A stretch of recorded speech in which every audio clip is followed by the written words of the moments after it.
Welcome to Prime 9, the countdown show that covers the very best in baseball. Guaranteed to start arguments, not end them. This week, it's the 9 best pitcher nicknames. Why 9? That's baseball. 9 players, 9 innings, Prime 9. The meal ticket, Mr. October, Dizzy. Dizzy Dean, they tell me that you're dizzy, but if I could throw a ball like you, I'd like to be as dizzy as you are. From the big train to the big hurt, baseball has provided us with a vast array of nicknames, making it near impossible to pick a top 9. In fact, there are so many nicknames in the game, we had to divide them into categories. This episode deals with pitcher nicknames, which are more than plentiful. El Duque. Some are political. El Presidente. El Perfecto. While others embrace national pride. The Dominican dandy Juan Maricel. You've got your fish. And there's Jim Catfish Hunter. Your fowl. They call him the Big Bird. The medical profession. Fastball. And the business world. The one and only chairman of the board, Whitey Ford. Now you're probably wondering if any of the nicknames you just heard even made the list. Well, The nickname of Greg Maddux is Mad Dog. let's find out. Starting with one that deserves some thunderous applause, for it just cracked the list at number 9 on Prime 9. 16 punch-outs for the big unit. By the summer of '78, Ron Guidry had mastered his slider. And when it came flying out of his 5'11" frame, it got by hitters in a flash. He was electrifying. He had a slider that it disappeared. Swung on and missed. And he struck him out. The kid from Lafayette, Louisiana, came to the Yankees with a nickname befitting his hometown. Struck him out. Strike 3 swinging. But one magical night in the Bronx, like a bolt out of the blue, Gator became Louisiana Lightning. The 1978 campaign would prove to be Guidry at his best. He struck him out. Strike 3 is called. And he was never better than on June 17th, when he electrified the stadium crowd. With Guidry, it's always going to be that 18 strikeout game because that's where it all started. One after another, the Angels took a seat. Holy cow, number 15. The fans began to stand whenever he got 2 strikes, the beginning of a Yankee Stadium tradition. Listen to the crowd now, and every 2-strike count. And up in the broadcast booth, Scooter said it all. Phil Rizzuto was commentating on the game. And of course, everyone knows how excited Phil could get at some time. Number 17, holy cow! One Angel after another was striking out. 18, holy cow! Rizzuto blurted out, "There he is, Louisiana Lightning." What an exhibition by the Louisiana Lightning man. The guys would come up to the plate and they would try to catch up to that nasty slider in his fastball, and they couldn't do it. He was always fast, he was always quick, but that particular day he was Louisiana Lightning. A nickname born in the heat of the moment, but one that would live on forever. That's exactly how it stuck. From then on, it was Louisiana Lightning strikes again. Dave Stewart's piercing stare from the mound was an ominous warning to anyone who dared to face him. It was like a sharpshooter or a lion ready to attack its prey. He was going to find a way to defeat you. Stewart just toyed with him there. Stewart's rising fastball crossed the plate with so much heat, Struck him out with a blazer. it earned him a nickname. Smoke. When you see that guy on the mound and you watch him pitch, the first thing you think about is smoke. They call him Smoke. They called him a rookie back in 1978. This is Stewart coming in. But 9 years later, Dave was smoking, unleashing a string of 20-win seasons while capturing both World Series and LCS Most Valuable Player awards. He was a guy who was just going to come after you. Wicked pitch to strike out Kevin Satcher. I did throw a little bit harder than the other guys and was striking people out. Very aggressive pitcher. Pitched with the fastball. Wasn't afraid to use his fastball. Lived and died with his fastball. And so did the A's, as they won a World Series and 3 pennants during Stewart's tenure. No nonsense. He was going to come at you. He was not going to give an inch. Very, very smart pitcher. Very aggressive on the mound. You know, he wasn't about to back down to anybody. Dave's uniform changed 5 times in his career, but the look never did. Look at that stare. Dave Stewart was one of the most intimidating pitchers of all time. Intimidating and fearless, Dave Stewart was living proof that where there's smoke, there's fire. And it's a no-hitter for Dave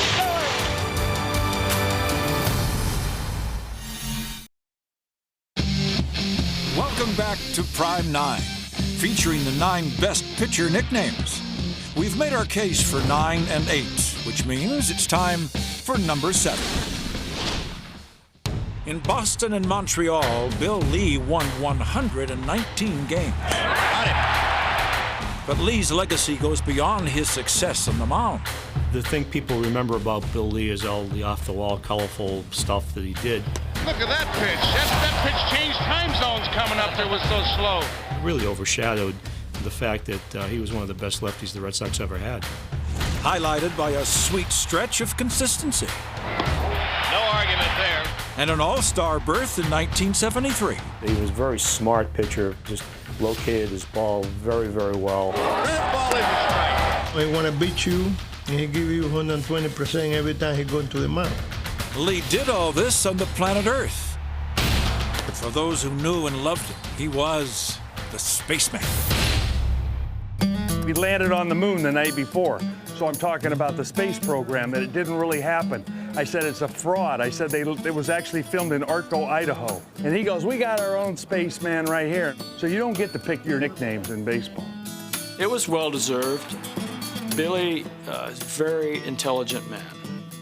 Maybe too much for our game. If you don't learn from history, you're destined to repeat your mistakes. So if you change history a little bit, you can change your destiny. He acted in a way that you said, well, this guy's local.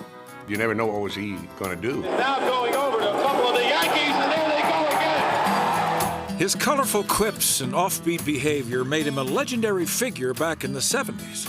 And now, almost 40 years later, the spaceman's passion for both the game and life remains in orbit. He's still playing today. He's still pitching. The game plan for me is to take as much Advil as my liver and stomach can tolerate and go out and pitch a complete game and hit 2 home runs. Way to go, boys! Way to go, way to go, I'm an old guy. He just loves the game of baseball. Absolutely loves it. See you in 43 years.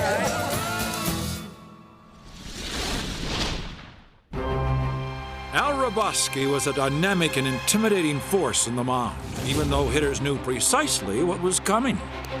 Al really just had one pitch, and that was a fastball. He had 3 different speeds. It was hard, harder, and hardest. I'll tell you, he had a lot of mustard on that. He didn't care about anything. He was going to get that ball, throw it as hard as he could, and come right at you. But Roboski was not the name that most folks knew him by, thanks to his fiery temper on and off the field. I always had a little bit of an uncontrollable temper. If I rip somebody, I tell them what I say. I was called a lot of names, and I earned most of them. Spread rumors about my sanity or lack of. We got problems here. I always said if you have the name like Roboski, most people can't pronounce it. Other people think it's an incurable disease. Here comes the Mad Hungarian. So I had to create the Mad Hungarian. And in my mind, he was 6'8", 292 pounds, a sinister Fu Manchu and long flowing hair. He had that mustache working, he had that hair coming out of the back. He looked like a Mad Hungarian. There he is, the Mad Hungarian at work. Al would always go behind the mound, and then he would jump up and come back around and say, hey, let's go. You looked at him peer in, and all you could see were those eyes. Roboski comes to the mound, flame coming out of his eyes. I wanted a hitter to go up there and say, this guy's crazy. I better be careful against him. Oh, that ball is right at him. The Mad Hungarian's pre-pitch posturing didn't sit well with many umpires either. Al Roboski, one of the most colorful relief pitchers in the game. What? Oh, look at this. He did have a little play out there. The fans loved it. Everybody else hated it. When he got a baseball that he didn't like, he'd throw it back to the home plate umpire. Well, the home plate umpires, like anybody else, they get tired of Hrabowski's act. Some umpires told me they didn't like what I did, but they thought it was good for baseball and they tolerated it. I just think the Mad Hungarian saved this game from being boring. Welcome back to Prime 9, featuring the best nicknames for pitchers. Louisiana Lightning struck first, and Smoke was right behind. Next came Bill Spaceman Lee and the Mad Hungarian. So it's all aboard for number 5. His fastball flew past batters like a speeding locomotive. It's no wonder they called Walter Johnson the Big Train. Walter Johnson, the durable big train, pitched 21 years for the Washington Senators. If you've ever stood on a train platform as a train comes whizzing by you, that's where the nickname the Big Train comes from. It's terrifying, it's incredible, and that's the way that fastball was. What made it even harder on hitters was the fact that the ball was coming at them from an unusual arm angle. He basically just slung a baseball the way you would throw a stone trying to skip it across water. He made it look so easy. They said he looked like he was just playing catch. And then the ball was by them. The great Walter Johnson of the Washington Senators set many pitching records. The Big Train barreled his way through the American League landscape for 21 seasons, recording the most shutouts in Major League history and winning more games than anyone not named Cy Young, on track to be a charter member of the Hall of Fame. He was, for all intents and purposes, a single pitch pitcher. He just threw that fastball over and over again. Everybody knew what was coming, but they still couldn't hit it. The fastball from this Big Train was always right on time. It was the hitters who were late. In the mid-1900s, the Chicago Cubs ruled the National League roost, winning World Series titles in 1907 and 08. And their pitching staff was led by one of the best pitchers of the era, Mordecai Peter Centennial Brown. Mordecai Brown was the ace of the staff. He had 102 wins over the 4 years from 1906 to 1909. Probably the best pitcher in the National League in this era besides Christy Mathewson. His dominance was even more amazing when you consider that he was pitching with a physical anomaly on, of all places, his throwing hand. He had an accident on the farm when he was 7 years old. And this left him with gnarled and missing digits. So he was left with 3 fingers plus a thumb. He was missing his index finger, his middle finger was bent, and his pinky finger was numb, paralyzed. The press seized upon this, and Mordecai Three-Finger Brown became part of the sports lexicon. But how exactly did he do it? Instead of imparting great pressure with his index finger, he was imparting pressure with his middle finger, which was longer and stronger. So he had an extraordinary drop on the curve. When he threw a fastball, it wasn't like other people's fastballs because it had unique movement. Almost everybody's hand has 5 fingers, and so almost every fastball has the same kind of movement on it. But he was literally throwing something that batters had never seen before, would never see again. Imagine, a man like this not only pitched in the major leagues, but won 239 games and compiled the lowest ERA of any pitcher with more than 200 wins. It's one of baseball's truly inspirational stories. It's a great triumphant story of the human spirit that he could turn this disability into an extra ability.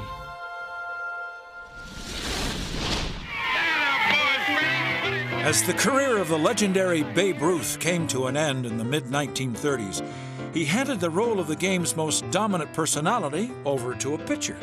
Dizzy Dean, they tell me that you're dizzy, but if I could throw a ball like you, I'd like to be as dizzy as you are. Some nicknames just fit better than others. Jerome Dizzy Dean had pretty much the perfect nickname because he was almost like a cartoon character came to life. Dizzy Dean was one of baseball's most colorful characters. Dizzy Dean was an exciting performer, an engaging personality, extremely witty, and he got an awful lot of ink, and he played up to it. Dizzy Dean was the delight of sports writers from the first day he put on a uniform. Dizzy said, "It ain't bragging if you can do it." And he often boasted, and he usually made good on what he boasted. And I would class myself best in the National League as a right-hander. In 1934, Diz and his brother Paul were pitching for the Cardinals. Well, Paul, we ought to win 45 ball games this year. I think we will, Diz. If you'll win 35, I'll take care of the rest. Nice going, boy. Diz predicts, me and Paul going to win 45 games. In fact, they won 49. And Dizzy did win 30 of those games, leading the Gas House Gang to a World Series title in '34, a series that left Dean, well, just a little dizzy. He was pinch running in one game and trying to break up double play. Ball hit him in the head. Then sign turned into a double play, threw hard to first, it hit Dizzy Dean on the head. They carried me to the hospital, you know, took x-rays of my head and kept me in the hospital overnight. And the big headlines come over the next morning. X-rays of Dean's head shows nothing. It's big. With a Hall of Fame nickname to match his Hall of Fame career, Dizzy Dean always left him laughing. When he's inducted, he says, "I want to thank the good Lord for giving me a strong body, a good right arm, and a weak mind." Well, he had the first two, but he was about a step or two ahead of you all the way.